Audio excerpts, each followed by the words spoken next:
ಸಂಪುಷ್ಟಿ ಚಾನಲ್ನಲ್ಲಿ ಇವತ್ತು ನಾನೊಂದು ಬಹಳ ಸುಲಭ ಅಂತ ಉಪ್ಪಿನಕಾಯಿ ಮಾಡ್ತೇನೆ.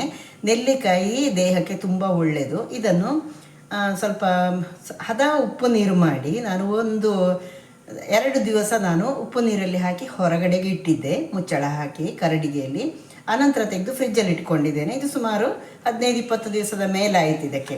ಇದು ಕಲರು ಕೂಡ ಹೀಗೆ ಚೆನ್ನಾಗಿರ್ತದೆ.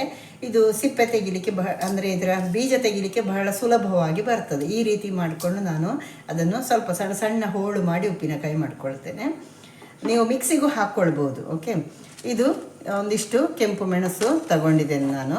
ಇದು ತುಂಬ ಖಾರ ಏನಿಲ್ಲ, ಅದಕ್ಕೆ ಅಷ್ಟು ತಗೊಂಡಿದ್ದೇನೆ. ಸಾಸಿವೆ ನಾನು ಈ ಸ್ಪೂನಿನಲ್ಲಿ 2 ಸ್ಪೂನಿನಷ್ಟು ತಗೊಂಡಿದ್ದೇನೆ. ನಾನೀಗ ಮೆಣಸು ಮತ್ತು ಸಾಸಿವೆಯನ್ನು ಸ್ವಲ್ಪ ಬಿಸಿ ಮಾಡ್ತೇನೆ. ಬಿಸಿ ಮಾಡಿ ಆನಂತರ ಈ ಅರಸಿನವನ್ನು ಹಾಕಿಕೊಂಡು ಅದನ್ನು ಮಿಕ್ಸಿಯಲ್ಲಿ ಪೌಡರ್ ಮಾಡ್ತೇನೆ. ನೆಲ್ಲಿಕಾಯಿಯಲ್ಲಿ ನಮಗೆ ಬೇಕಾದಂಥ ವಿಟಮಿನ್ ಸಿ ಸಾಕಷ್ಟು ಇದೆ. ಅದರ ಜೊತೆಗೆ ಅದರಲ್ಲಿ ನಮಗೆ ಅದು ಇಮ್ಯುನಿಟಿಯನ್ನು ಕೊಡ್ತದಲ್ಲ ನೆಲ್ಲಿಕಾಯಿ, ಹಾಗಾಗಿ ಇದು ತುಂಬ ಒಳ್ಳೆಯದು ದೇಹಕ್ಕೆ. ನನಗೆ ಅನಂತರ ಬೇಕಾದದ್ದು ಈ ಸ್ಪೂನ್ನಲ್ಲಿ 1 ಸ್ಪೂನ್ನಷ್ಟು ತೆಂಗಿನೆಣ್ಣೆ ಅಷ್ಟೇ.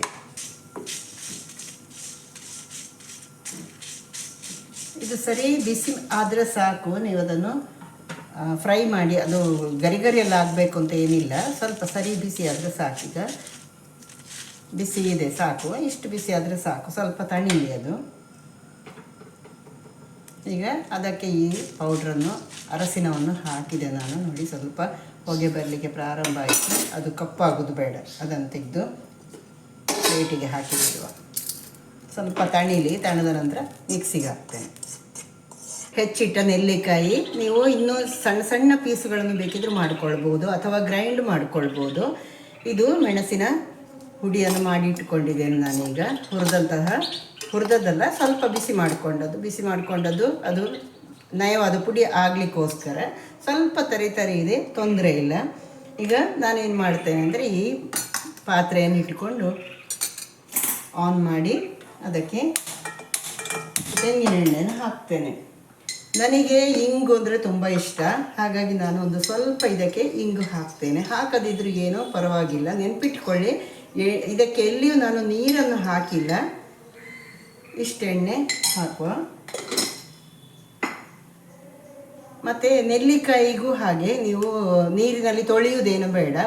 ನಿಮಗೆ ಬೇಕು ಅಂತ ಇದ್ದರೆ ಸ್ವಲ್ಪ ನೀರಾದಂತಹ ರಸ ಬೇಕು ಅಂತ ಇದ್ದರೆ ನೀವು ಈ ನೆಲ್ಲಿಕಾಯಿ ಹಾಕಿದಂತಹ ನೀರಿದೆಯಲ್ಲ, ಉಪ್ಪು ನೀರಲ್ಲಿ ಹಾಕಿಟ್ಟದ್ದು ಅಂತ ಹೇಳಿದಲ್ಲ, ಅದಕ್ಕೆ ನೀವು ಆ ನೀರನ್ನೇ ಒಂದು ಸ್ವಲ್ಪ ಉಪಯೋಗ ಮಾಡಿಕೊಳ್ಬೋದು ಬೇಕಿದ್ದರೆ. ಎಣ್ಣೆ ಬಿಸಿ ಆಯಿತು, ನಾನೊಂದು ಸ್ವಲ್ಪ ಇಂಗು ಹಾಕ್ತೇನೆ ಇದಕ್ಕೆ. ಈಗ ಇದಕ್ಕೆ ಈ ಸ್ಟವನ್ನು ಆಫ್ ಮಾಡಿಕೊಂಡು ನಾನು ಈ ಪೌಡರನ್ನು ಹಾಕ್ತೇನೆ. ಅದರೊಟ್ಟಿಗೆ ನೆಲ್ಲಿಕಾಯಿಯನ್ನು ಹಾಕಿಬಿಡ್ತೇನೆ.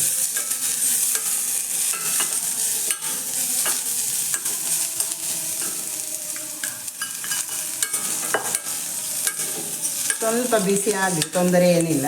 ಆಫ್ ಮಾಡಿದ್ದೇನೆ ನಾನು, ಸ್ಟವ್ ಆಫ್ ಮಾಡಿದ್ದೇನೆ. ಈಗ ನನಗೆ ಸ್ವಲ್ಪ ಈ ಥರ ಪುಡಿ ಇದ್ದಂತಹ ಉಪ್ಪಿನಕಾಯಿ ಇಷ್ಟ ಆಗ್ತದೆ. ನೀವು ಇದಕ್ಕೆ ಬೇಕಿದ್ದರೆ ಇನ್ನೊಂದು ಸ್ವಲ್ಪ ಪೌಡ್ರನ್ನು ಸೇರಿಸಿಕೊಂಡು ನೀವು ನೆಲ್ಲಿಕಾಯಿಯ ನೀರಿದೆಯಲ್ಲ ಅದನ್ನು ಕೂಡ ಸ್ವಲ್ಪ ಹಾಕ್ಕೊಳ್ಬೋದು. ಬಟ್ ಗ್ರೈಂಡ್ ಮಾಡಿದರೆ ನೀವು ಹಾಕುವಂಥ ಅವಶ್ಯಕತೆ ಬರೋದಿಲ್ಲ. ಇದು ಸ್ವಲ್ಪ ಹೊತ್ತಾಗುವಾಗ ಒಂದು ಚೂರು ನೀರು ಈ ನೆಲ್ಲಿಕಾಯಿಯಿಂದೆಲ್ಲ ಬಿಡ್ತದೆ, ಅದು ಚೆನ್ನಾಗಿ ಹೀರಿಕೊಳ್ತದೆ. ಒಂದು ಸ್ವಲ್ಪ ತಣಿಬೇಕು.